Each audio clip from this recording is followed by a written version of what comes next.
ఈ యొక్క లైవ్ వీక్షిస్తున్న ప్రతి ఒక్కరికి కూడా ప్రభువైన యేసుక్రీస్తు నామములో నా యొక్క హృదయపూర్వకమైన వందనాలు తెలియజేస్తున్నాను.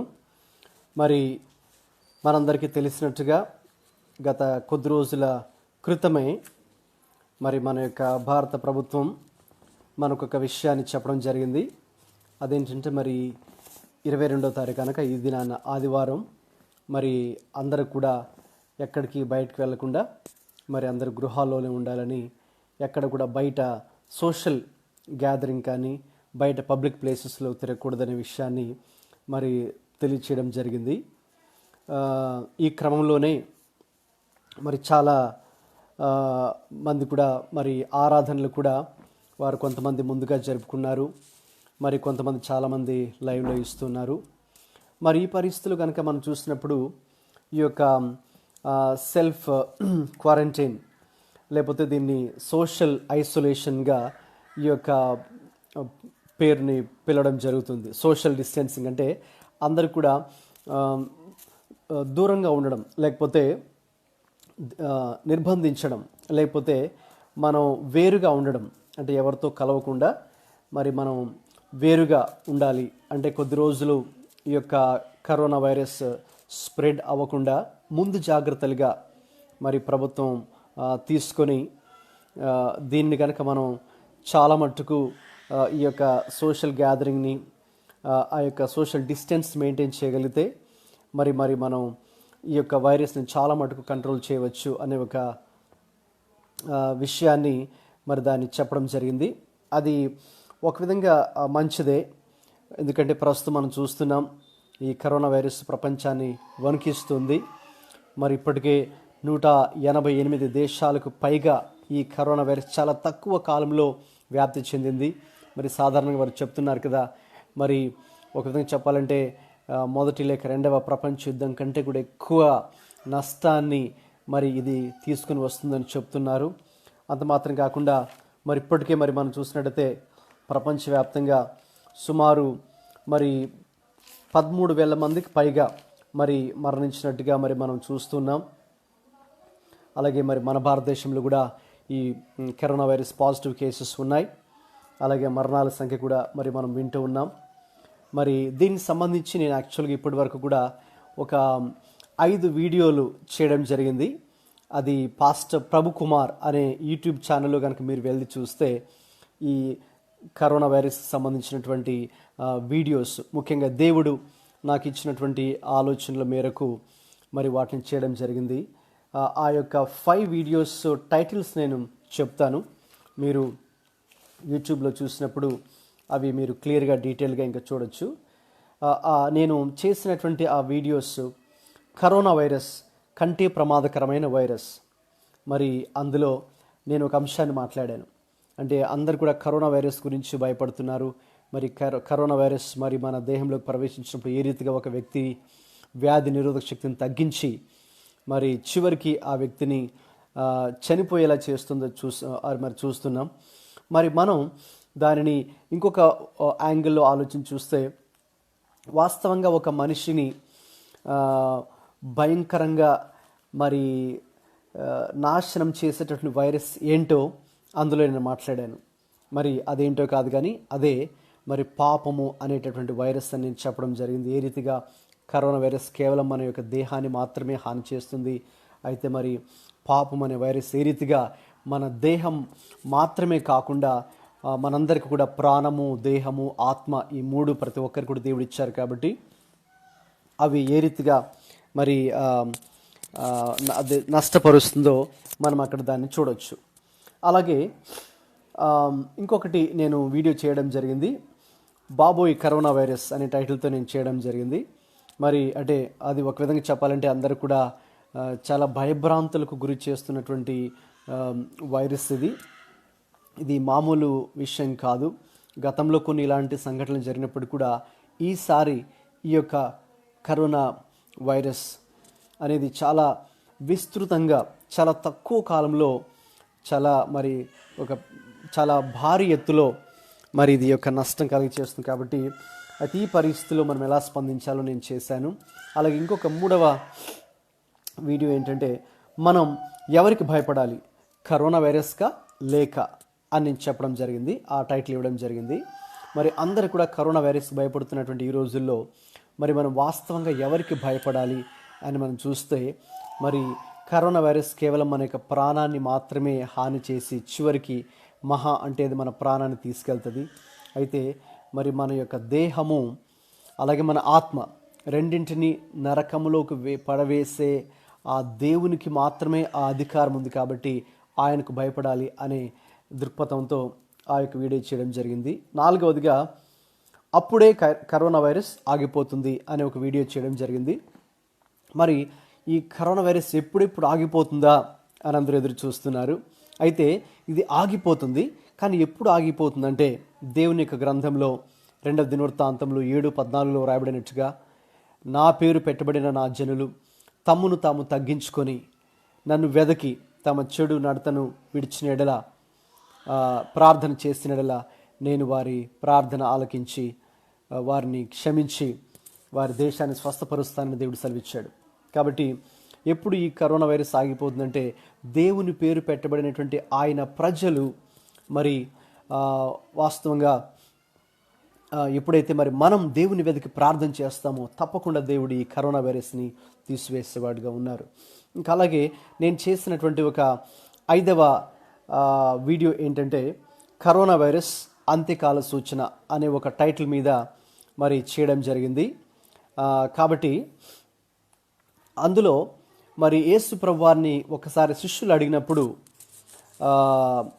ప్రభువా అంత్యకాలంకి ఏదైనా ఒక సూచన చూపించండి అని అడిగినప్పుడు యేసు ప్రభువారు అనేక సూచనలు తెలియచేశారు. సో వన్ ఆఫ్ ది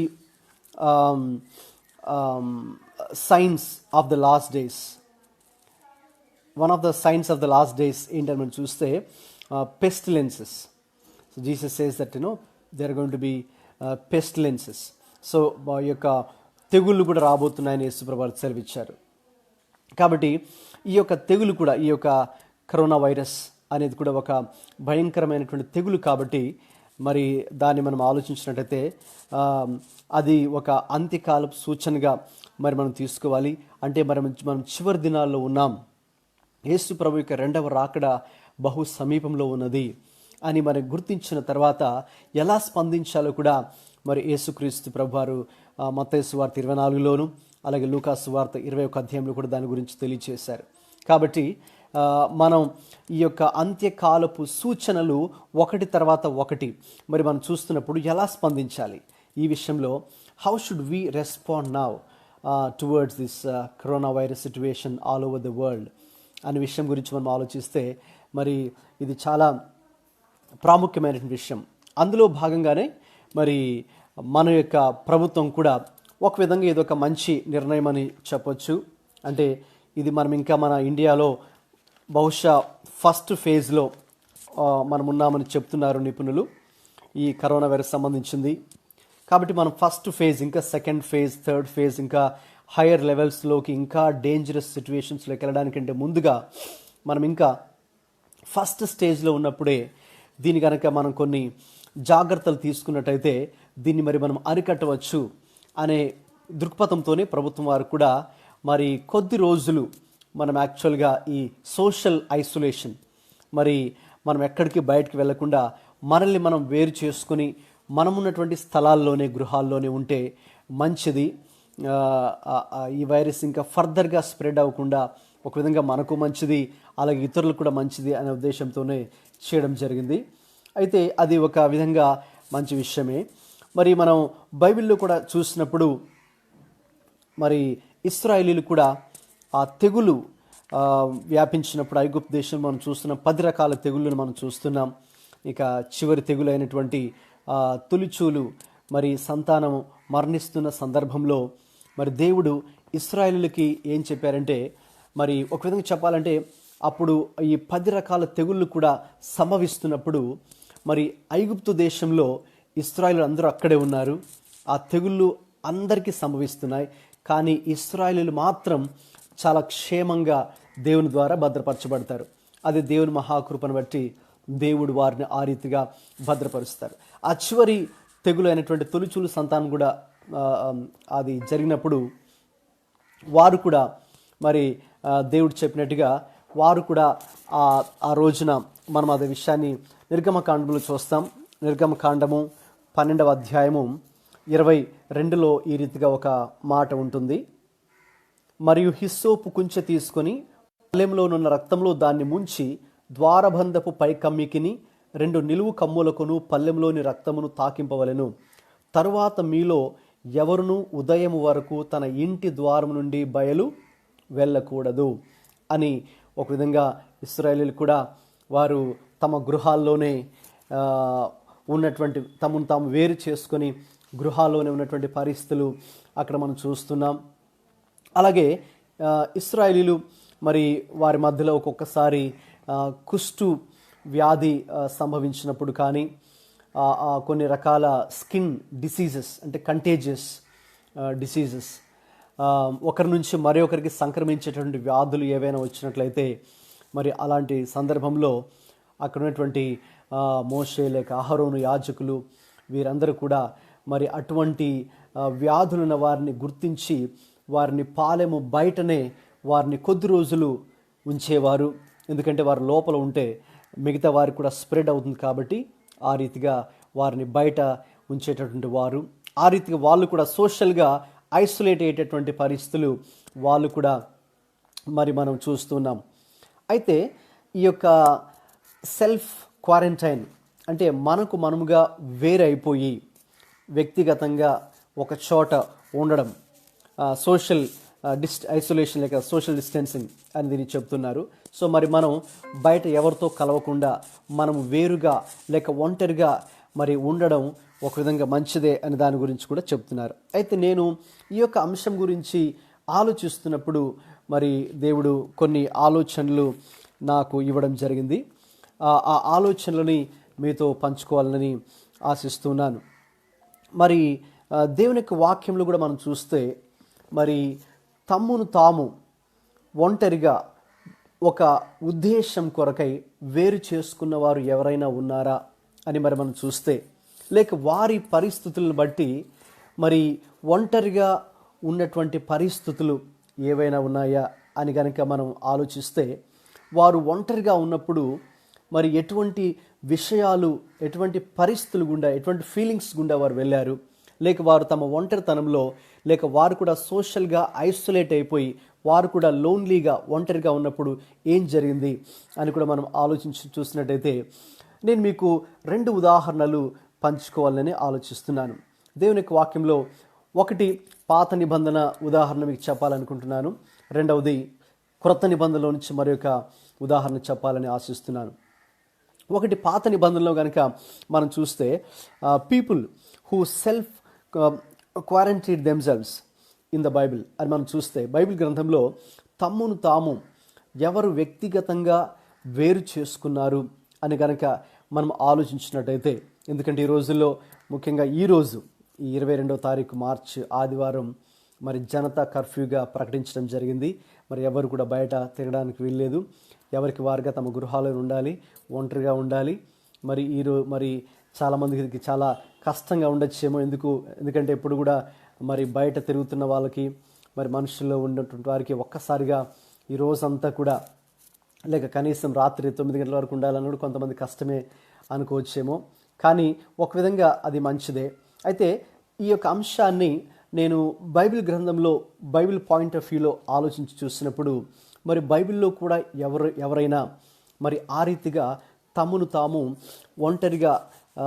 ఒంటరిగా చేసుకొని వేరు చేసుకొని లేక ఒంటరి అయిన పరిస్థితుల్లో ఒక ఉద్దేశం కొరకై ఒంటరిగా ఉన్నటువంటి ఆ పరిస్థితులు ఏవైనా ఉన్నాయా అని మనం ఆలోచిస్తే, yes, we have some examples in the Bible, both in the old and new testament. పాత నిబంధనలోను క్రొత్త నిబంధనలో కూడా మనకు అటువంటి ఎగ్జాంపుల్స్ ఉన్నాయి. So first of all, as we look into the Old Testament example, like people who self-quarantined themselves in the Bible. So we see Jacob in that position. మనకు పాత నిబంధనలో యాకోబు కనిపిస్తాడు. యాకోబు మరి అతడు ఒంటరివాడయ్యాడు అని మనం చూస్తాం. మనందరికీ సాధారణంగా యాకోబు గురించి మనం వినే ఉంటాం. జేకబ్ మరి అతడు మరి ఆ పేరు తగ్గట్టుగానే మరి మోసగాడుగా అతడు ఉన్నాడు. మరి అతడు ఒక విధంగా చెప్పాలంటే తన సహోదరుని మోసం చేశాడు. ఒక విధంగా చెప్పాలంటే తన తండ్రిని కూడా మోసం చేస్తూ, ఇంకెప్పుడైతే ఆ విషయం సహోదరుడు తెలిసిందో అప్పుడు ఇంకా అతడు వెంటనే అతడు ఏం చేశారంటే అక్కడ నుంచి పారిపోవడం ప్రారంభించాడు. పారిపోతూ మరి తన మామగారైనటువంటి లాబాను గారి ఇంటికి, అతని దేశానికి అతడు పారిపోతూ ఉన్నాడు. పారిపోతున్న పరిస్థితిలో మరి అక్కడ కూడా అతడు ఒంటరివాడుగా ఉన్నట్టుగా మనం చూస్తున్నాం.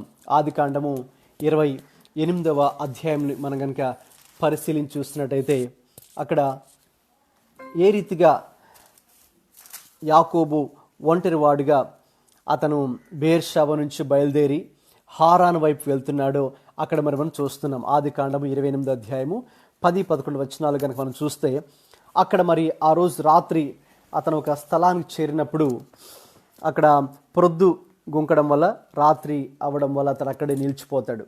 అక్కడ నిలిచిపోయి అతను ఏం చేస్తాడంటే ఒక చోట రాళ్ళను తీసుకొని, ఒక రాతిని తీసుకుని తనకు తలగడగా అతను దాన్ని యూజ్ చేయడం జరుగుతుంది. యూజ్ చేసినప్పుడు now think of Jacob's position there. Jacob is alone, he's feeling lonely there. అది కూడా రాత్రికాల సమయము. అది ఎక్కడో, మరి ఏ పొలాల్లో ఉన్నాడో, ఎక్కడ ఏ ఊరి బయట ఉన్నాడో మనకు తెలీదు. అక్కడ ఎవ్వరూ లేరు. He's alone there. So he has fear. And in what type of fear is he having? Like he's having a fear of his brother or father or whoever it may be, because he cheated his brother, cheated his father, and so he's running away from them.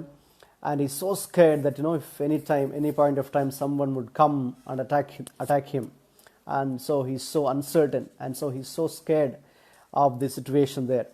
అక్కడ భయపడుతున్నాడు, ఏం జరుగుతుందో కూడా మరి తెలీదు. On top of that, he's also frustrated. So he's having a kind of a mixed feelings there. ఒక విధంగా భయం ఉంది, ఫ్రస్ట్రేట్ అవుతున్నాడు, విసుక్కుంటున్నాడు. మరి ఏంటి నా పరిస్థితి అని ఆలోచిస్తున్నాడు. తర్వాత ఇంకోటి ఏంటంటే నేను నా జీవితంలో ఫెయిల్ అయ్యానే అనే ఒక ఫీలింగ్తో ఉన్నాడు. Is also having a sense of failure in his mind. He thought that he's become a failure, and he thought that he's not going to achieve anything in life. And so he's having that sense of failure again there. And again, he's also having a sense of fruitless life. నేను ఇంతవరకు కూడా మరి నేనేం సాధించాను లైఫ్లో, నేనేమీ సాధించలేదు కదా, నేను ఇలాగా ఇక్కడికి నేను ఇప్పుడు ఒంటరిగా పారిపోవాల్సి వస్తుంది కదా, మరి నేను ఏదో వేరే దేశానికి పారిపోవాల్సి వస్తుంది కదా, మరి నా భవిష్యత్తు ఏంటి? Is also so scared about his future. Is so uncertain about his future. It doesn't know what is going to take place. So ఎందుకంటే అక్కడికి వెళ్తాడు, మరి అతను కోరుకున్నట్టుగా మరి మామగారు ట్రీట్ చేస్తారా లేదా, మరి అతను కోరుకున్నట్టుగా తనకు వివాహం జరుగుతుందా లేదా, అతను కోరుకున్నట్టు తనకి జాబ్ సెటిల్మెంట్ అవుతుందా లేదా. So lot of questions are going on in his mind. Like will I be married to a proper person, like will my job be secured, or how will my father-in-law is going to treat me, how is my life is going to be, how is my future. So he's having a fear of his future also. Kabatti anni vidhaluga chuste you see that now Jacob is lonely, and now he finds himself in fear, and he is also frustrated. He is having a sense of failure, and is also having a sense of fruitless life. In that, like you can say that he is self-quarantined himself. He is just alone there, spending time alone. In that lonely time, when he is alone, what has happened? So great things can happen if only you keep your mind and heart open to the Lord. When you self-quarantine yourself, the Lord is going to visit us in a mighty way. దేవుడు మనల్ని ఏకాంతంగా ఉన్నప్పుడు, ఒంటరిగా మనం ఉన్నప్పుడు దేవుడు మనల్ని అద్భుతముగా దేవుడు మన జీవితాల్లో ఆయన కార్యాలు చేయబోతున్నాడు. ఆయన తనను తాను మనకు ప్రత్యక్షపరచుకోబోతున్నాడు. గమనించండి, I would like to point about 2 wonderful experiences in our loneliness. మనం ఒంటరిగా ఉన్నప్పుడు, ముఖ్యంగా యాకోబు ఒంటరిగా ఉన్నప్పుడు అతనికి 2 అద్భుతమైనటువంటి అనుభవాలు గుండా అతడు వెళ్ళాడు. Jacob had 2 wonderful experiences in his life. Like say when he self quarantine himself. అతను ఒంటరిగా ఉన్నప్పుడు అక్కడ ఏం జరుగుతుందంటే, ఎప్పుడైతే మరి అక్కడ మార్గ మధ్యంలో ఒంటరిగా ఉన్నప్పుడు, ప్రొద్దు గుంకినప్పుడు అక్కడ ఒక రాయి తీసుకొని తలగడగా చేసుకొని పడుకోవడం జరుగుతుందో, అతనికి ఒక కళ రావడం జరుగుతుంది. ఆ కళలో మరి ఆకాశం నుంచి భూమి వరకు కూడా ఒక నిచ్చెన వేయబడి ఉంటుంది. మరి అక్కడ మరి దేవదూతలు ఎక్కుచూ దిగుచూ ఉంటారు. తర్వాత అక్కడ దేవుడు అతనితో మాట్లాడడం జరుగుతుంది. దేవుడు అతనితో ఏమని మాట్లాడడం జరుగుతుందంటే, మన గనక చూస్తే, ఇదిగో నేను నీకు తోడై ఉంటాను యాకోబు అని దేవుడు చెప్తున్నాడు. నీవు వెళ్ళు ప్రతి స్థలమందు నిన్ను కాపాడుచు ఈ దేశాన్ని నిన్ను మరలా రప్పించదును, నేను నీతో చెప్పినది నెరవేర్చే వరకు నిన్ను విడువను అని దేవుడు అక్కడ ప్రత్యక్షపరచుకోవడం జరుగుతుంది. ఇక దేవుడు నేను నీకు తోడుగా ఉన్నాను యాకోబు, నువ్వేమి భయపడవద్దు, నువ్వు ఒంటరివాడివే, నువ్వు భయపడుతున్నావు, మరి నీలో మరి నేను ఫెయిల్ అయిపోయాను కదా నా జీవితంలో, ఇంకా నా జీవితం ఎలాగా అని బాధపడుతున్నావు, చాలా ఫ్రస్ట్రేషన్లో ఉన్నావు, చాలా విసిగిపోయి ఉన్నావు, చాలా మిక్స్డ్ ఫీలింగ్స్తో ఉన్నావు. మరి you also have a sense of fruitless life. You are worried, how am I going to become fruitful in my life, what am I going to achieve in my life, and what is that I'm going to really achieve in my life. And so కాబట్టి ఇటువంటి ఆలోచనలు కూడా నీలో ఉన్నాయి. కాబట్టి నువ్వు ఒంటరివాడిగా ఉన్నాయితే నేను నీకు తోడుగా ఉన్నాననే వాగ్దానము దేవుడు అతనికి ఇవ్వడం జరుగుతుంది. ఆ యొక్క వాగ్దానం దేవుడు ఎలా చెప్తాడంటే, యాకోబుతో నేను నీకు తోడై ఉంటానని సెలవిచ్చాడు. అలాగే శ్రమ దినమున నేను నీకు ఉత్తరం ఇస్తానని దేవుడు చెప్పాడు. నిన్ను కాపాడుతానని దేవుడు సెలవిచ్చాడు. నిన్ను విడువను అని దేవుడు సెలవిచ్చాడు. నీకు మేలు చేస్తానని దేవుడు సెలవిచ్చాడు. నిన్ను విస్తరింప చేస్తానని దేవుడు సెలవిచ్చాడు. లెక్కింపలేని సముద్రపు ఇసుక వలె నీ సంతానమును విస్తరిస్తాను అని దేవుడు సెలవిచ్చాడు. నిన్ను ఫలించి అభివృద్ధి చేస్తాను అని దేవుడు సెలవిచ్చాడు. ఇక నీవు యాకోబు, ఇంకా మన తర్వాత మరి చూసినట్టయితే ఆ రీతిగా తనను తాను దేవుడు యాకోబుకి బయలుపరచుకోవడం జరుగుతుంది. ఇంక తర్వాత అతడు లేచి మరి ప్రొద్దునే లేచి చూసినప్పుడు ఆ స్థలానికి అక్కడ అతను ఏం చేస్తాడంటే, అతడు అది మేల్కొని చూసినప్పుడు, ఇక్కడ ఆదికాండం 28వ అధ్యాయంలో మనం చూసినప్పుడు 16వ వచనంలో అతడు ఈ రీతిగా చెప్తాడు, యాకోబు నిద్ర తెలిసి నిశ్చయముగా యెహోవా ఈ స్థలమందున్నాడు, అది నాకు తెలియకపోయిననుకొనెను, భయపడి ఈ స్థలం ఎంతో భయంకరము, ఇది దేవుని మందిరమే కానీ మరొకటి కాదు అని అక్కడ అతను ఒక రాయి తీసుకొని మరి దాన్ని స్తంభంగా నిలిపి దాని కొన మీద నూనె పోసి ఆ స్థలానికి బేతేలు అని ఒక పేరు కూడా పెట్టడం జరుగుతుంది. బేతేలు అనగా అర్థం ఏంటంటే దేవుని మందిరము. అంటే ఇక్కడ దేవుడు ఉన్నాడు, దేవుడు నివాసం చేస్తూ ఉన్నాడు, దేవుడు నన్ను దర్శించాడు, దేవుడు నాతో మాట్లాడాడు, దేవుడు నాకు వాగ్దానం ఇచ్చాడు అనే ఒక గొప్ప నిశ్చయతను అక్కడ మరి యాకోబు కలిగినట్టుగా మనం చూస్తున్నాం. So that was the first experience Jacob got. That's a Bethel experience where he could experience the presence of God, where he heard the voice of God, where he had the personal revelation of who God is. It is in that wonderful moment, like he acknowledges God's presence, he realizes God's voice, and he says that this is nothing but Bethel. That means this is the Lord's house. This is where the Lord dwells. This is where I can experience the presence of God. This is where I can hear the voice of God in my life. And so that is how Jacob experienced God's presence, and he had such a personal revelation of who God is in that lonely experiences. I tell you, sometimes our lonely experiences are not, they are not of waste. Definitely God is with us to teach us certain precious lessons in our loneliness when we self-quarantine ourselves at times. మనం కూడా కొన్నిసార్లు మరి మనము ఒంటరిగా ఉన్నప్పుడు, అలాగే ఏకాంతంగా మరి ఉన్నప్పుడు మనకు కూడా దేవుడు కొన్ని అద్భుతమైన అనుభవాలు దేవుడు ఇవ్వాలని అనుకుంటారు. మొట్టమొదటిగా యాకోబు ఆ బేతెల్ అనుభవాన్ని పొందుకున్నారు. ఇక రెండవదిగా మనం చూసినట్టయితే మరి అతను మరి తన మామగారి ఇంటికి వెళ్ళిన తర్వాత అక్కడ మరి సుమారు 20 సంవత్సరాలు అక్కడ మరి కష్టమైనటువంటి పని చేసిన తర్వాత అక్కడ కూడా ఒక విధంగా చెప్పాలంటే ఇప్పటి వరకు కూడా యాకోబు ఇతరుల్ని మోసపరుస్తూ వచ్చాడు. ఇప్పుడు ఈ మోసగాడని యాకోబు అక్కడికి వెళ్ళిన తర్వాత తన మామ ఇంకా స్మార్ట్ ఆయనకన్నా, తను ఇంకా అతన్ని ఎన్నోసార్లు మరి మోసం చేసి, మరి జీతం విషయంలో 10 సార్లు మోసం చేసి, మరి వివాహం ఇచ్చి చేస్తానని మరి చెప్పినటువంటి ఆ అమ్మాయిని పెళ్లి చేయకుండా అలాగా ఎన్నో సంవత్సరాలు అతని దగ్గర పని చేయించుకొని ఆ రీతిగా చాలా మరి అతన్ని బాధ పెట్టి, అతన్ని గాయపరిచి, అతన్ని హర్ట్ చేసి, మరి చాలా సందర్భాల్లో అతడు ఒంటరిగా మరి ఉన్నటువంటి ఆ పరిస్థితుల్లో అతడు వారితో ఉన్నప్పటికీ కూడా ఈ బాధనంతా అనుభవిస్తూ ఉంటాడు. ఈ బాధను అనుభవించిన తర్వాత ఇంకా చివరికి మళ్ళీ దేవుడు ఎప్పుడైతే యాకోబు ప్రత్యక్షమై, మరి యాకోబు నీవు మళ్ళీ నీ తండ్రి దేశానికి వెళ్ళాలి అని చెప్పినప్పుడు, Jacob then decides to return to his father's house. మరి యాకోబు మరి తిరిగి తండ్రి యొద్దకు రావాలని అతడు తండ్రి దగ్గర దేశానికి రావాలని ఆశిస్తున్నప్పుడు, మరి అతడు ఇంకా అంతా కూడా తనకు అప్పుడు మరి ఒంటరిగా వెళ్ళాడు. మరి ఇప్పుడైతే తనకు భార్యలు ఉన్నారు, పిల్లలు ఉన్నారు, అతను సంపాదించినటువంటి ఆస్తి, మరి అప్పట్లో ఆస్తి అంటే పశు సంపద కాబట్టి అక్కడ ఆ యొక్క తను సంపాదించినటువంటి ఆ పశువులన్నిటిని కూడా మరి తీసుకొని ఇంకా తిరిగి తండ్రి ఇంటికి రావాలని ఆశిస్తూ ఉంటాడు.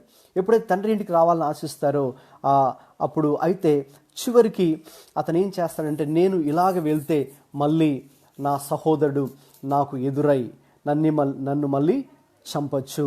అతడు 20 సంవత్సరాలు దాటిన తర్వాత కూడా నా మీద కోపం ఉంచుకొని మళ్ళీ నన్ను చంపేస్తాడేమో, మరి నా భార్యని చంపేస్తాడేమో, పిల్లల్ని చంపేస్తాడేమో, నేను సంపాదించుకున్నటువంటి యొక్క ఆస్తుల్ని సంపాదిస్తాడేమో అనే ఒక ఉద్దేశంతో అతడు ఏం చేస్తాడంటే, భయంతో మరి మొట్టమొదటిగా మరి ఆ భార్యల్ని, పిల్లల్ని, అలాగే తను సంపాదించినటువంటి ఆ యొక్క పశు సంపద అంతటిని కూడా ముందుగా అతడు పంపించి వేసి తర్వాత మనం కనుక ఆదికాండం 32లో చూస్తే 23వ అధ్యాయంలో యాకోబు చేసిన పని ఏంటంటే, యాకోబు వారిని తీసుకొని ఆ ఏరు దాటించి తనకు కలిగినదంతయు పంపివేశను. యాకోబు ఒక్కడు మిగిలిపోయెను. గమనించండి, 20 సంవత్సరాల క్రితం కూడా మరి యాకోబు తన మామగారికి ఇంటికి వెళ్ళేటప్పుడు కూడా ఒంటరివాడుగానే ఉన్నాడు. ఇప్పుడు కూడా 20 సంవత్సరాల తర్వాత కూడా భార్యలు ఉన్నారు, పిల్లలు ఉన్నారు, తను సంపాదించిన ఆస్తి కూడా చాలా ఉంది. అయినా కూడా వీటన్నిటిని కూడా ముందే పంపించి వేసి, గుంపులుగా వారందరినీ కూడా పంపించి వేసి ఇక తను ఒంటరివాడుగా మిగిలిపోయాడు. మరి మనం కనుక చూసినట్టయితే అక్కడ ఒంటరివాడుగా ఆ స్థలంలో అతడు మిగిలిపోయాడు. గమనించండి, ఆ ఒంటరితనంలో కూడా మరి యాకోబుకి కలిగినటువంటి అనుభవం ఏంటో తెలుసండి, అదే పెనూయేలు అనుభవం. పెనూయేలు అనగా అర్థం ఏంటంటే దేవుని ముఖము. The meaning of Penuel is the face of God. గమనించండి, యాకోబు ఆ పరిస్థితుల్లో కూడా మరి ఆయన ఒంటరివాడుగా ఉన్నాడు. మరి అప్పుడు కూడా తనేంటంటే is coming back to the same feelings again. He has fear in his heart. తన హృదయంలో మళ్ళీ భయం పట్టుకుంది. అమ్మో, నేను ఇప్పుడు మళ్ళీ మా సహోదరుడు వచ్చి నన్ను చంపేస్తాడేమో, నా భార్యలను చంపేస్తాడేమో, పిల్లల్ని చంపేస్తాడేమో, ఈ రీతిగా అతను భయపడిపోతూ ఉన్నాడు. ఇంకా తర్వాత అంత మాత్రం కాదు, he is so frustrated all over again even after 20 years. గమనించండి, అతను ఎందుకు మళ్ళీ ఫ్రస్ట్రేట్ అవుతున్నాడు, ఎందుకు విసిగిపోతున్నాడంటే, మళ్ళీ తన మామ ఏ రీతిగా తనను ట్రీట్ చేశాడో, ఏ రీతిగా అతని యొక్క జీవితం విషయంలో కానీ, లేకపోతే వివాహ విషయంలో కానీ, అతన్ని తన రోజు డైలీ లైఫ్లో ఏ రీతిగా తనని ట్రీట్ చేశారో, ఈ అన్ని విషయాల్లో కూడా అతను చాలా బాధపడిపోయి again he is having a sense of failure in his heart. అదేంటంటే, now that what have I achieved after these many years, after spending 20 years over there. Of course, got his wives, got his children, got the property, anta kuda undi, but still he's feeling empty in his heart. తన హృదయంలో మళ్ళీ అతడు చాలా ఏదో వెలితిగా అతడు భావిస్తున్నాడు. తర్వాత again is feeling kind of a fruitless life. నేను ఏ రీతిగా మరి నేను ఏం సాధించానని అన్నట్టుగా అతడు ఆలోచిస్తున్నాడు. So again Jacob has fear, Jacob has frustration, Jacob is having a sense of failure, and again he is having a sense of fruitless life. It is in that situation when he becomes alone, in that lonely situation. It is in such self-quarantined situation God visits him again. గమనించండి, మనం కూడా ఆ పరిస్థితిలో ఎప్పుడైతే మనం ఒంటరివారు అనుకుంటామో దేవుడు అదే సందర్భాల్లో దేవుడు మనల్ని దర్శిస్తాడు. దేవుడు మనతో మాట్లాడతాడు. దేవుడు మనకు అద్భుతమైన ప్రత్యక్షత దేవుడు మనకు అనుగ్రహిస్తాడు. బహుశా మనం క్రౌడ్లో ఉన్నప్పుడు, అందరిలో ఉన్నప్పుడు అటువంటి అనుభవాలు రాకపోవచ్చేమో, కానీ మనం ఒంటరిగా ఉన్నప్పుడు దేవుడు అటువంటి అనుభవాలు మనకి ఇస్తాడు. Perhaps when you are in the crowd, you may not get this kind of spiritual experiences, but when you are alone or quarantined, that's when God speaks to us in a very, very powerful way, in a very personal way and profound way. ఇక్కడ మనం కనుక చూసినప్పుడు యాకోబుకి ఒక అనుభవం జరిగింది. ఇక్కడ ఏంటి అనుభవం అంటే, ఆ ఒక్కడే మిగిలిపోయాడంట. మరి అప్పుడు ఏం చేస్తారంటే, మనం ఆదికాండము 32వ అధ్యాయం 24 చేత మనకు అర్థమవుతుంది. ఒక నరుడు తెల్లవారు వరకు అతనితో పెనుగులాడుచుండెను. ఇక ఏం జరిగిందంటే, ఒక విధంగా ఇక దేవునితోనే యాకోబు పోరాడడం ప్రారంభించాడు. ఇక తనకు తెలుసు, తనకి ఇంకా ఎవరూ ఆధారం లేరు, తనకు దేవుడు ఒక్కడే తనకు ఆధారం, దేవుడే ఏదైనా సహాయం చేయాలి, దేవుడు తప్ప వేరే మార్గం ఏది కూడా తనకు లేదు అని అతను అర్థం చేసుకొని ఇక ప్రార్థనలో పోరాడడం ప్రారంభించాడు. దేవుని ముఖాన్ని వెదకడం ప్రారంభించాడు. తనను తాను తగ్గించుకోవడం ప్రారంభించాడు. తను విరిగి నలిగిన హృదయంతో, మనసుతో దేవుని వెతకడం ప్రారంభించాడు. అప్పుడు ఏం జరిగిందంటే, అటువంటి పరిస్థితిలో ఒక విధంగా చెప్పాలంటే, దేవుడే అతనిలో ఉన్నటువంటి విశ్వాసాన్ని చూసి, దేవుడే అతనిలో ఉన్నటువంటి పట్టుదలను చూచి, దేవుడే అతనిలో ఉన్నటువంటి తగ్గింపు గుణాన్ని చూసి, దేవుడే అతనిలో ఉన్నటువంటి యథార్థ హృదయాన్ని చూచి, మరి దేవుడు ఏమన్నారంటే, ఇదిగో అయ్యా, నువ్వు దేవునితోనూ మనుషులతో కూడా నువ్వు పోరాడి గెలిచావు, ఇక మీదట నువ్వు యాకోబు కాదు, ఇక మీదట నీవు ఇశ్రాయేలు అనబడదువు అని దేవుడు ఒక విధంగా చెప్పాలంటే అతని పేరు మార్చడం మాత్రమే కాదు, కానీ అతని స్వభావాన్ని కూడా మార్చడం జరిగింది.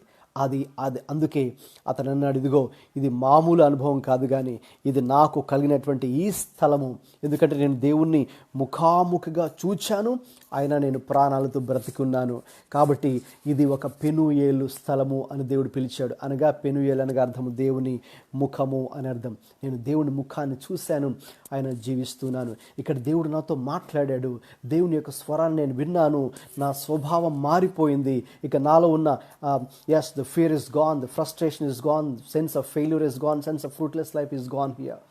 Why? Because the Lord, he has seen the face of the Lord. When he is alone. It is in that moments when we are alone, when we seek God's face, and that is when God reveals himself to us. That is when God reveals himself to us in a very, very personal way, in a very, very profound way. And that's when I tell you, Jacob calls that place Penuel. It's nothing but Penuel. I have seen the face of God. I have seen the face of God. కాబట్టి యాకోబు ఈ రెండు అనుభవాలు, బేతేలు అనుభవము, పెనుయేలు అనుభవము ఎప్పుడు పొందుకున్నాడు? అతడు ఒంటరిగా ఉన్నప్పుడు, ఒంటరిగా మిగిలిపోయినప్పుడు, తనను తాను వేరు చేసుకున్నప్పుడు. ఆ పరిస్థితుల్లో దేవుడు అతనికి ఆ రీతిగా ప్రత్యక్షతను ఇవ్వడం ద్వారా, ఇక తర్వాత మరి యాకోబు జీవితంలో కనుక మనం చూసినప్పుడు, యాకోబు ఇంకా ఎలా మారిపోయాడంటే, యాకోబు దేవుని సన్నిధిని గ్రహించిన వాడిగా మారిపోయాడు. దేవుని యందలి భయభక్తులు కలిగిన వాడిగా మారిపోయాడు. ఇప్పుడు దేవుని మాటను నమ్ముచున్నాడు. దేవుని మందిరం యొక్క గ్రహింపు అతనికి ఉన్నది. దేవుని కార్యాలు అతను మర్చిపోలేదు. అలాగే దేవుని మీద సంపూర్తిగా ఇప్పుడు ఆధారపడుతున్నాడు. దేవుణ్ణి అతడు అన్ని విషయాల్లో ఘనపరిచాడు. పరిస్థితులు ప్రతికూలంగా ఉన్న దేవుని వైపే చూచాడు. విడువని దేవుణ్ణి అతను కూడా విడిచిపెట్టలేదు. ఆ రీతిగా యాకోబు అటువంటి ఆత్మీయ అనుభవాలు అక్కడ మరి మనం పొందుకున్నట్టుగా చూడగలం. కాబట్టి ఈ రీతిగా ప్రజలు తమను తాము ఒంటరిగా ఉన్నప్పుడు దేవుడు ఏ రీతిగా వారి జీవితాల్లో కార్యం చేశారో మనం చూస్తూ ఉన్నాం. అయితే మనం అది పాత నిబంధన గురించినటువంటి ఒక ఎగ్జాంపుల్ మీకు చెప్పడం జరిగింది. అయితే ఇప్పుడు క్రొత్త నిబంధనలు కనుక మనం చూస్తే, ఇది ఎవరో కాదు కానీ మరి సాక్షాత్తు ప్రభు అయినటువంటి యేసుక్రీస్తు ప్రభువే ఆయన బాప్తిసం తీసుకున్న తర్వాత 40 రోజులు అతను అరణ్యంలోకి వెళ్ళి అక్కడ ఏకాంతముగా దేవునితో గడిపెను అని మరి మనం చదువుతున్నాం. మత్తయి సువార్త 4వ అధ్యాయము మొదటి 11 వచనాల్లో ఆ విషయం మరి మనకు కనిపిస్తుంది. అప్పుడు యేసు అపవాది చేత శోధించబడుటకు ఆత్మ వలన అరణ్యమునకు కొనిపోబడెను. 40 దినములు 40 రాత్రులు ఉపవాసం ఉండిన పిమ్మట అని ఇక్కడ మనం చూస్తున్నాం. అంటే యేసు ప్రభువారు బాప్తిస్మాన్ని తీసుకుని వెంటనే కూడా ఆయన కూడా తనను తాను వేరు చేసుకొని, ప్రజల్లో నుంచి వేరు చేసుకొని ఆయన కూడా ఒంటరిగా అరణ్యంలో తన సమయాన్ని గడిపినట్టుగా మనం చూస్తున్నాం. మరి అరణ్యంలో ఒంటరిగా యేసు ప్రభువారు ఏం చేశారు అని కనుక మనం చూస్తే, మరి యేసు ప్రభువారు అక్కడ తనను తాను సిద్ధపరచుకోవడానికి ఆయన అక్కడికి వెళ్ళారు. ఆయన బహిరంగ పరిచర్య ప్రారంభించడానికంటే ముందుగా తనను తాను వ్యక్తిగతంగా ప్రార్థనలో ఆయన తనను తాను సిద్ధపరచుకోవడానికి, దేవునితో ఉన్నటువంటి ఆ యొక్క సంబంధంలో ఆయన మరింత బలపడడానికి, అంటే ఈ లోకంలో ఆయన ప్రభు అయినప్పటికీ కూడా మరి మనిషిగా ఈ లోకంలో ఆయన జన్మించారు కాబట్టి ఆయన ఇక తండ్రి మీదే అన్ని విషయాల్లో ఆధారపడ్డారు కాబట్టి ఆ తండ్రితో తనకున్న సంబంధాన్ని బలపరుచుకోవడానికి ఆయన కూడా ఏకాంతంగా అరణ్యానికి వెళ్ళినట్టుగా మరి మనం చూస్తున్నాం. మరి అక్కడ ఏం జరిగింది? అక్కడ మరి ఆయన తనను తాను మరి యేసుక్రీస్తు ప్రభువారు ఒంటరిగా ఆ అరణ్యంలో ఉన్నప్పుడు మరి ఏం జరిగింది అని మనం ప్రశ్న చూసినట్టయితే, యేసుక్రీస్తు ప్రభువారు ఒంటరిగా ఆ అరణ్యంలో ఉన్నప్పుడు ఆయన తనను తాను సిద్ధపరచుకోవడం జరిగింది. ఆయన ప్రార్థనలో, ధ్యానములో, తన హృదయాన్ని పరీక్షించుకున్నటలో, దేవుని శక్తి మీద ఆధారపడుటలో, మరి ఆయన కూడా ఈ భూమి మీద ఉన్నప్పుడు మనుష్యుడిగా ఆయన ఉన్నారు కాబట్టి మరి ఆయన కూడా సాతానుపై, ఈ లోకముపై, తన శరీరముపై మరి ఆయన కూడా మరి జయాన్ని పొందడానికి కావలసినటువంటి సిద్ధపాటును మరి యేసు ప్రభువారు ఆయన ఆ యొక్క అరణ్యంలో ఒంటరిగా ఉన్నప్పుడు మాత్రమే అవన్నీ కూడా పొందుకోవడం జరిగింది. మరి ఎప్పుడైతే ఒంటరిగా ఉన్నప్పుడు ఆయన ఆ రీతిగా తనను తాను సిద్ధపరచుకున్నాడో, అలాగే దేవుని శక్తిని ఆయన పొందుకోవడం జరిగిందో, అలాగే తండ్రి చిత్తాన్ని ఆయన మరి తెలుసుకొని ఆ ప్రకారంగా మరి దేవుని నడిపింపు మేరకు ఆయన ఉన్నప్పుడు ఇక తర్వాత ఆయనకు వెంటనే మరి 3 శోధనలు కూడా రావడం జరిగింది. ఆ 3 శోధనలు వచ్చినప్పుడు కూడా ఆయన ప్రతి శోధనను కూడా ఆయన ఎదిరించగలిగాడు. ప్రతి శోధనకు కూడా నో అని చెప్పగలిగాడు. మరి ఆ శక్తి ఎలా వచ్చింది అని మనం చూసినట్టయితే, ఆయన తనను తాను ఆయన ఒంటరిగా ఉన్నప్పుడు సిద్ధపరుచుకున్నప్పుడు అప్పుడు పొందుకున్నటువంటి దేవుని శక్తి ద్వారా, ఆయన దేవుని కృప ద్వారా ఆయన ఆ యొక్క ప్రతి శోధనను కూడా, అలాగే దేవుని యొక్క వాక్యం ద్వారా కూడా ఆయన దానిని ఎదిరించడం జరిగింది.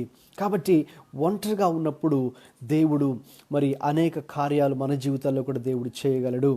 మరి ఈ యొక్క సోషల్ ఐసోలేషన్లో, అంటే మనకుగా వేరు చేసుకొని ఒంటరిగా ఉన్న పరిస్థితుల్లో కూడా దేవుడు మనతో మాట్లాడి వ్యక్తిగతంగా మన హృదయాల్లో ఏ కార్యము చేయాలో దేవుడు ఆ కార్యాన్ని జరిగించి మన జీవితాల్లో గొప్ప మార్పును ప్రభు తీసుకురావాలని ఆశిస్తున్నారు. కాబట్టి మన భారతదేశము ఈ యొక్క సోషల్ ఐసోలేషన్ ప్రకటించింది.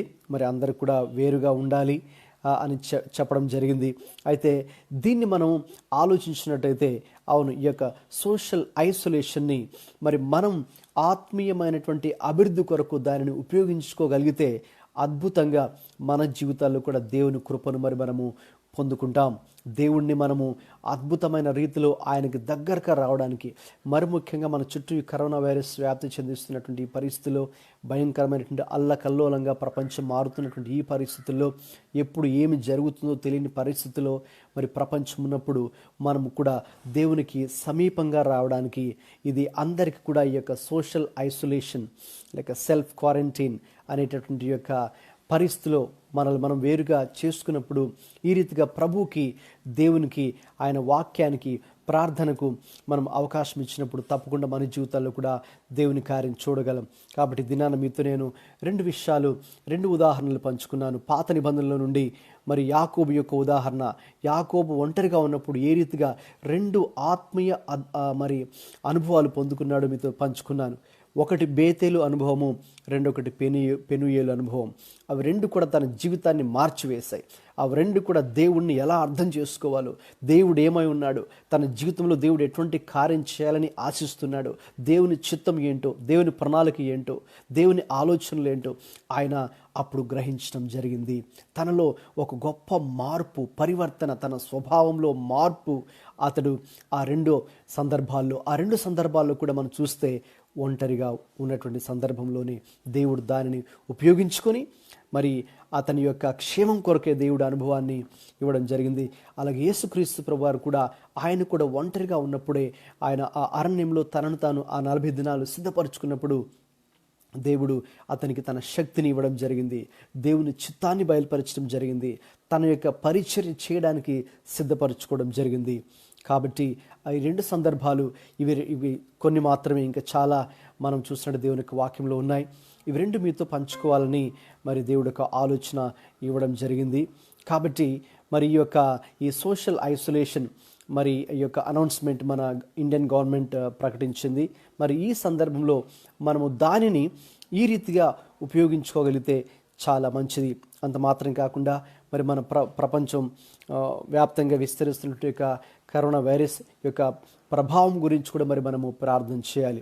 ఇదివరకు ఎవరైతే ఇన్ఫెక్ట్ అయి ఉన్నారో వారిని దేవుడు ముట్టునట్లు, స్వస్థపరచున్నట్లు కూడా మరి మనము ప్రార్థన చేయాలి.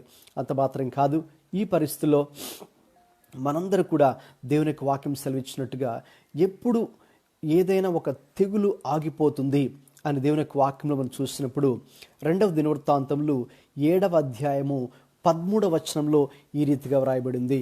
2వ దినవృత్తాంతముల గ్రంథము 7వ అధ్యాయము 13లో ఈ రీతిగా వ్రాయబడింది. నేను దీన్ని చదువుతున్నాను, జాగ్రత్తగా ఆలకించండి. వాన కురియకుండా నేను ఆకాశమును మూసివేసినప్పుడే గాని, దేశమును నాశనం చేయుటకు మిడతలకు సెలవిచ్చినప్పుడే గాని, నా జనుల మీదకి తెగులు రప్పించినప్పుడే గాని అని ఇక్కడ రాయబడింది. అంటే ఒక దేశం మీదకి లేక దేశాల మీదకి, ఇప్పుడు ఎందుకంటే సుమారు 188 దేశాలకు పైగా ఈ యొక్క కరోనా వైరస్ వ్యాప్తి చెందింది కాబట్టి దేశము లేక దేశముల మీదకి ఒక భయంకరమైన తెగులు వచ్చినప్పుడు అది ఎప్పుడు ఆగిపోతుంది, ఎప్పుడు మనకు స్వస్థత కలుగుతుంది, ఎప్పుడు ఈ కరోనా వైరస్కి సమస్యకు పరిష్కారం దొరుకుతుందో మరి 2వ దినవృత్తాంతములు 7:14లో చాలా అద్భుతంగా వ్రాయబడింది. నా పేరు పెట్టబడిన నా జనులు తమ్ము తాము తగ్గించుకొని ప్రార్థన చేసి నన్ను వెదకి తమ చెడు మార్గములను విడిచిన ఎడల ఆకాశము నుండి నేను వారి ప్రార్థనను విని వారి పాపములను క్షమించి వారి దేశమును స్వస్థపరచదును అని దేవుడు సెలవిస్తున్నారు. కాబట్టి this is what the lord is saying. Everyone is waiting for this coronavirus to be stopped. Do you know when this plague called coronavirus will stop? Yes, we have the solution in the word of God. It says in 2 Chronicles chapter 7 verse 13, it says, when the land is filled with the plague, or when there is no rain in the land, when there are difficulties in the land, and that is when, if my people who are called by my name humble themselves, seek my face, turn from their wicked ways, then will I hear from heaven and hear their prayer, forgive their sins and heal their land. That's what the Lord says. So our land needs healing.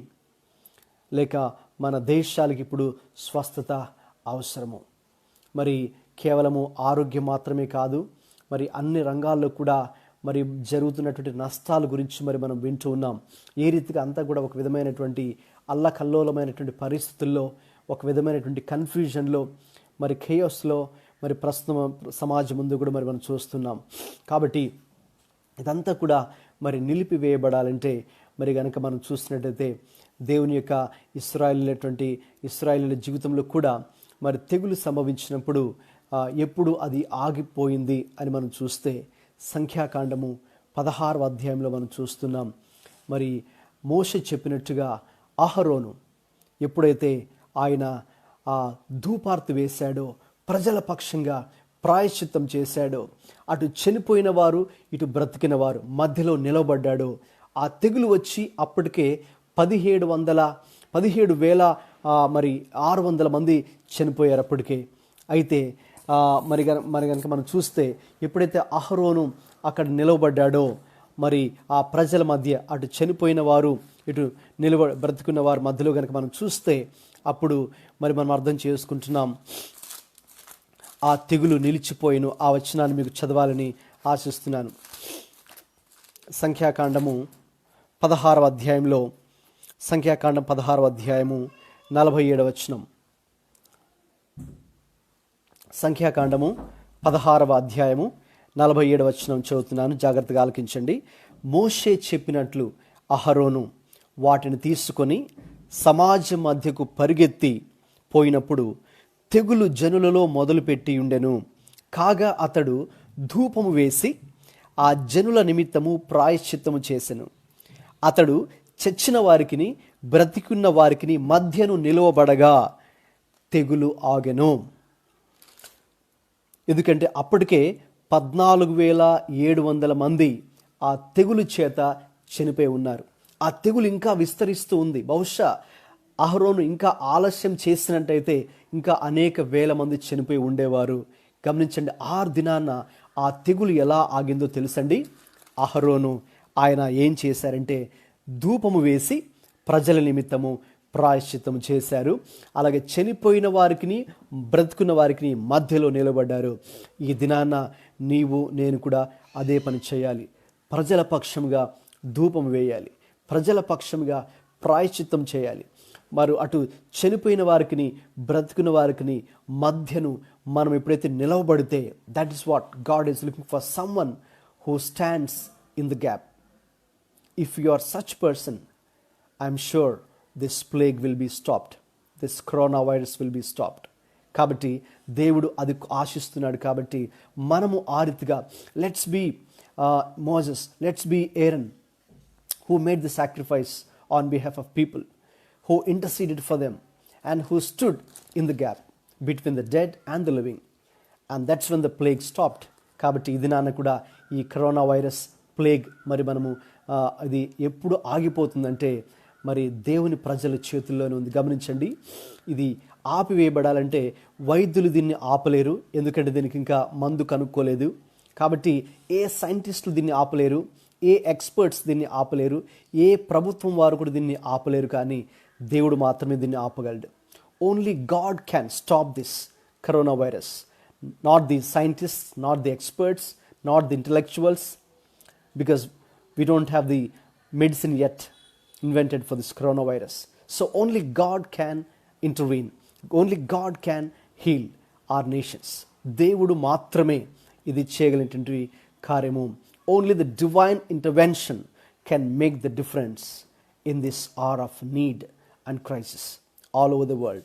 ప్రపంచవ్యాప్తంగా ఉన్నటువంటి యొక్క భయంకరమైనటువంటి పరిస్థితి ఆపివేయబడాలంటే ఖచ్చితంగా మరి మనందరూ కూడా, మనందరి పాత్ర ఇందులో ఉన్నది. ఇది ఏది జరగాలన్నా కూడా దేవుని ద్వారానే సాధ్యం. అలాగే అది ప్రాక్టికల్గా ఇంప్లిమెంట్ అవ్వాలంటే దేవుని ప్రజలు దానికి సహకరించినప్పుడు, దేవుని వాక్యం చెప్పినట్టుగా చేసినప్పుడు, ఆ రీతిగా ఆ అహరోను ధూపం వేసినప్పుడు, ప్రాయశ్చిత్తం చేసినప్పుడు, అక్కడ చచ్చిన వారికి బ్రతికిన వారికి మధ్య నిలబడినప్పుడు మాత్రమే ఆ తెగులు ఆపివేయబడింది. కాబట్టి ఈ రీతిగా మనం చేసినట్టయితే ఇది ఎప్పుడు చేయగలము? Like if your self quarantine your self, when we are socially isolated, మనల్ని మనం వేరు చేసుకున్నప్పుడు, మనల్ని మనం ప్రత్యేకించుకున్నప్పుడు, మనం ఒంటరిగా ఉన్నప్పుడు ఈ పని చేయాలి. ఈ పని చేసినప్పుడు తప్పకుండా దేవుడు ఈ పరిస్థితుల్లో జోక్యం చేసుకొని ఆయన ఒక గొప్ప మార్పును తీసుకురావాలని ఆయన కోరుతున్నారు.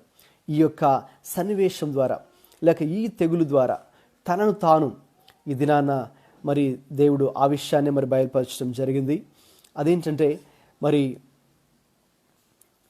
ఈ యొక్క తెగులు సంభవించడము ద్వారా, ఈ యొక్క కరోనా వైరస్ మరి సంభవించడం ద్వారా మరి సమస్త ప్రజలు కూడా నేనే నిజమైన దేవుణ్ణి అని వారు గ్రహిస్తారు. గమనించండి, ఇశ్రాయేలీలు ఐగుప్తు దేశంలో ఉన్నప్పుడు ఆ 10 రకాల తెగుళ్ళు వారి మీదకి సంభవించడం జరిగింది. అయితే ఆ 10 రకాల తెగుళ్ళు వచ్చినప్పుడు అవన్నీ కూడా ఐగుప్తీయుల మీద పనిచేశాయి, కానీ ఇశ్రాయేలీయుల మీద అవి పనిచేయలేదు. అంత మాత్రమే కాదు, ఐగుప్తీయుల్లో ఉన్నటువంటి ఆ శకునగాండ్రు, మాంత్రికులు, అక్కడ ఉన్నటువంటి అటువంటి పనులు చేసే వారందరూ కూడా దాన్ని అలాగే చేద్దామని, డూప్లికేట్ చేద్దామని ప్రయత్నం చేశారు, లేక దాన్ని ఆపివేయాలని కూడా ప్రయత్నం చేశారు. ఏది కూడా వారి వల్ల కాలేదు. దాన్ని వాళ్ళే ఒప్పుకోవడం జరిగింది. రాజు కూడా చెప్పారు, రాజా ఇది ఇంకా మన వల్ల కాదు, ఇదేదో అద్భుతమైన శక్తి, మన శక్తిని కన్నా మించినటువంటి శక్తి దీన్ని ఆపరేట్ చేస్తూ ఉంది, ఇది మన వల్ల కాదని వారు కూడా అన్యులు సహితం దాన్ని ఒప్పుకొని, మరి ఒక విధంగా చెప్పాలంటే ఆ యొక్క 10 తెగులు చివరిలో ఫరో రాజు, అలాగే అక్కడ ఉన్నటువంటి శకునగాండ్రు, మాంత్రికులు అందరూ కూడా అవును, వీరి ఇశ్రాయేలీయుల దేవుడే నిజమైన దేవుడు, ఇశ్రాయేలీయుల దేవుడే శక్తివంతమైన దేవుడు, ఇశ్రాయేలీయుల దేవుడే అద్భుతమైన దేవుడు, ఆయనే నిజమైన దేవుడు అనే దేవుని శక్తిని వారు గ్రహించడం జరిగింది. గమనించండి, ఈ పరిస్థితుల్లో కూడా అన్యులు బహుశా ఇంతవరకు దేవుడే లేడు అని వాదించినటువంటి నాస్తికులు సైతం, ప్రభుత్వాలు సైతం, బహుశా చైనా ప్రభుత్వం దేవుడే లేదని వాదించేవారు, అధికారులు, మరి ఇతరత్ర వారికి డబ్బు ఉందని, వారికి అధికారం ఉందని దేవుణ్ణి లెక్క చేయకుండా ఉన్నటువంటి ఆ యొక్క పాశ్చాత్య దేశాల వారు సైతం ఇప్పుడు అందరూ కూడా ఇప్పుడు మాకు దేవుడు కావాలి, ఇప్పుడు మాకు దేవుడు మరి అవసరం, ఎందుకంటే ఈ పరిస్థితిని మార్చగలిగిన దేవుడు మాత్రమే. ఇప్పుడు ఈ పరిస్థితి డబ్బు మార్చలేదు, వారికి ఉన్నటువంటి అధికారము, హోదా ఏది కూడా మార్చలేదు. Only God can intervene and only God can change this situation. And therefore, there is a huge responsibility upon the body of Christ now, upon the people of God. So కాబట్టి మనం ఎక్కడున్నా సరే మనం దేవుని వాగ్దానం సెలవిచ్చినట్టుగా, దేవుడు సెలవిచ్చినట్టుగా మోషే వలె, అహరోను వలె ధూపం వేసి ప్రాయశ్చిత్తం చేసి చచ్చిన వారికి, బ్రతికిన వారికి మధ్యలో గనక మనం నిలబడినట్లయితే, ప్రార్థన అనే ధూపం వేసినట్లయితే, మరి తప్పకుండా ప్రజల పక్షంగా మరి మనము వారి పాపాలను మన పాపాలుగా భావించి, మనం పాపం చేశామని దేవుని సన్నిధిలో ఒప్పుకొని, ఎలాగైతే ఎజ్రా అలాగే నెహెమ్యా ప్రజల పక్షంగా వారు కూడా విలపించి, మరి విరిగి నలిగిన హృదయంతో కన్నీటి ప్రార్థన చేసి దేవుని పక్షంగా వారు ఆ రీతిగా మరి భారం కలిగిన హృదయంతో వారు చేశారో, ఆ రీతిగా కనుక మనం ఇప్పుడు చేసినట్లయితే తప్పకుండా ఈ పరిస్థితుల్లో ఒక విధంగా దేవుని యొక్క నామం కూడా మహింపరచబడుతుంది. అంత మాత్రం కాదు, అనేక మంది, ముఖ్యంగా అన్యజనులు దేవుని తట్టు తిరిగే అవకాశం కూడా ఉన్నది. దేవుని శక్తిని వారు అనుభవించినప్పుడు, నిజమైన దేవుని శక్తిని వారు గ్రహించినప్పుడు తప్పకుండా yes, we're going to have a great time of harvest of souls in this present scenario. And that can happen only if my people who are called by my name humble themselves, seek my face, turn from their wicked ways and pray. Then God will hear us. God will hear our prayer. God will heal our land and God will bless the entire world. కాబట్టి మనందరూ కూడా ఒక ప్రత్యేకమైనటువంటి ప్రార్థన చేద్దాం. ఈ విషయాల్ని మీతో పంచుకోవాలని దేవుని ప్రేరేపణతో మీ ముందుకు రావడం జరిగింది. మరి నేను ప్రార్థన చేసి ముగించాలని ఆశిస్తున్నాను. ప్రార్థన చేద్దాం. ప్రేమగల తండ్రి,